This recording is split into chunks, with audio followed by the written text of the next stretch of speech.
Hello, everyone. Welcome back to the Moment Unplugged podcast. I am Mandisa Singwane, your host, and thank you so much for pushing play and listening in today. First things first, I honestly want to give a shout out to everyone that has been supporting me from day one and everyone that listened to the previous episode. We did so well with the previous episode, and I am so grateful. We made it onto the top 50 on Apple Podcasts, and we stayed there for about 2 days or so. And that really, honestly, for me was huge. Thank you so much. I really appreciate it more than you guys will ever know. Yeah, thank you so much.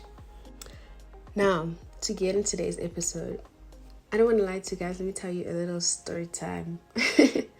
So I had initially prepared a completely different topic and episode to what I'm about to speak about now.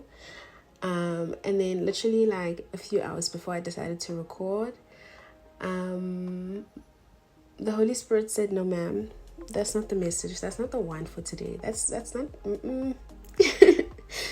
So I just literally sat down and I was like, okay, I've got a new message in mind, but I just don't know where to start with this one because prepping does take some time. I also need to get into the feel of what I want to say and understand it before I can actually deliver the message, right?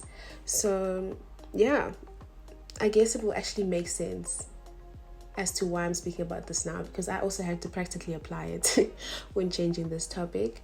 So here we are with another topic, and I believe this is meant for someone, or in fact even myself. So yes, I hope you enjoy, and let's go. Alrighty, so today's conversation is about the importance of stillness. And I want to lead with this verse, which comes from Psalms 37, verses 7. Yeah, verse 7.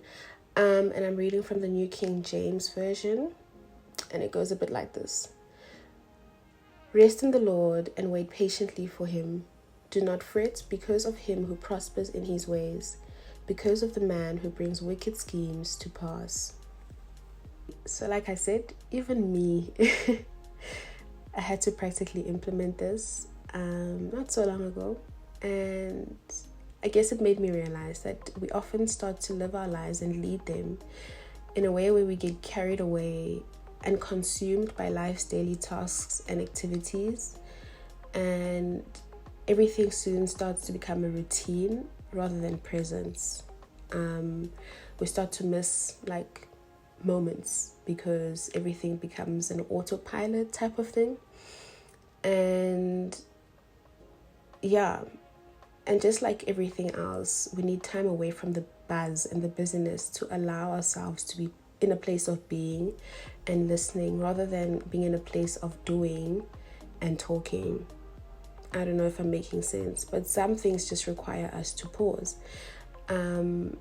Many moments require us to pause and like think about them, and just rethink things, even just for your own self, to calm yourself, to, I want to say, not meditate, but to not analyze, to put back the puzzles of things you need to pause. And we can practically see this even within the Bible, when Jesus would just take some time out from his daily tasks and activities and leave the disciples and decide to go and pray in the garden. He took some time out to speak to his Father, to listen in, and to just gather his thoughts, right? And yeah, when you allow yourself to listen with understanding, the doing becomes so much easier because you have a knowing of what is happening and what needs to happen.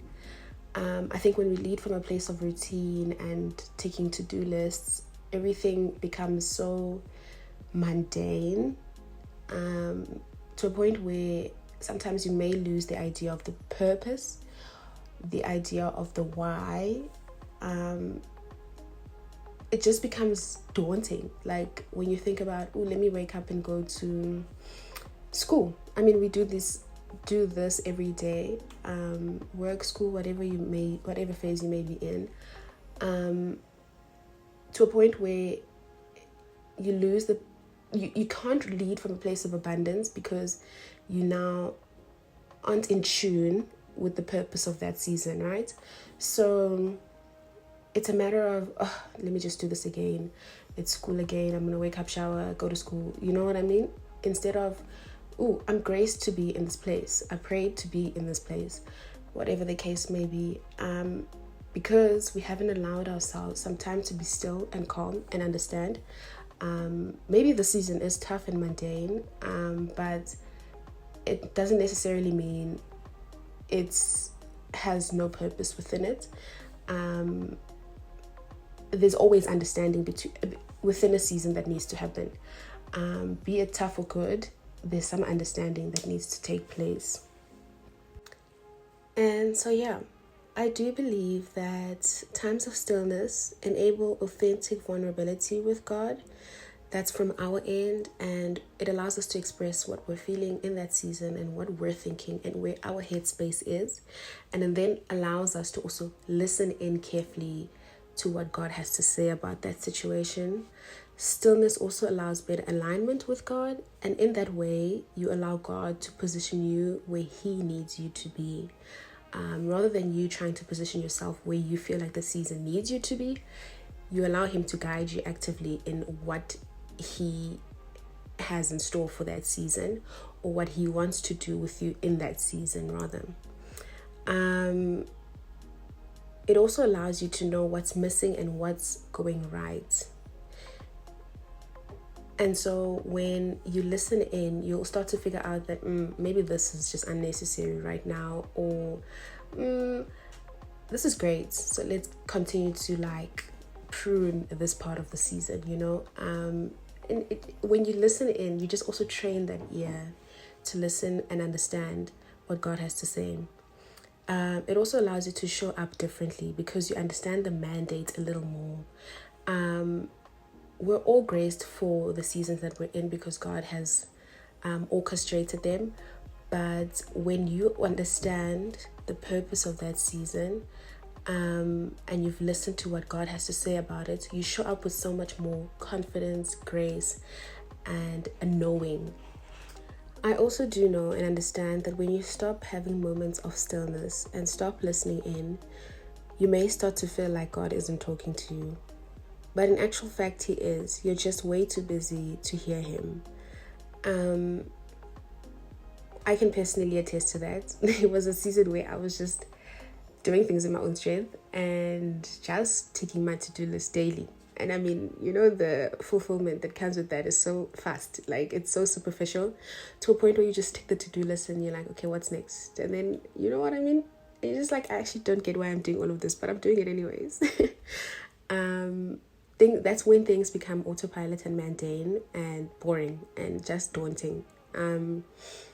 And that's why it's so important to listen, because I feel like, or I believe rather, that when you allow yourself to understand the purpose of the season,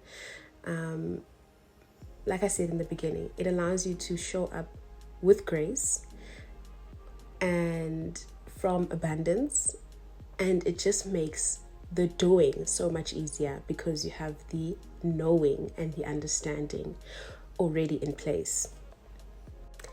And so yes, some practical steps that I believe could help with practicing the stillness is maybe starting off by adding it into your daily schedule, your routine, your to-do list, whatever the case may be. And eventually it will become automatic and innate. It will also allow it to fall through as it should, and in your timing and God's timing for your season. And in that way, I just believe it becomes authentic because it becomes a part of you, and rather not a forced activity, but, you know, routine, habits, that type of thing.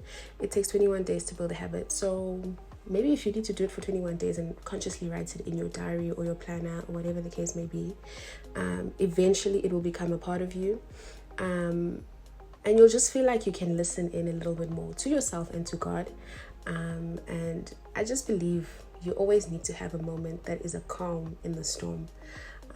So I do really think that helps a lot. And so, in closing, give yourself the grace and the time to hear from God and the Holy Spirit. Don't rush the process and do not be too hard on yourself, even if you do struggle in the beginning. It will soon feel like a muscle that is strong enough and well trained, and in no time, you'll definitely get it right and you'll feel like you've got it. But like I said, give yourself the grace. And yes, guys, that is the end of today's episode. Thank you so much for listening in. I really appreciate all the love and engagement. And yeah, I hope you have a great and productive week. And we will check in soon. Bye, guys.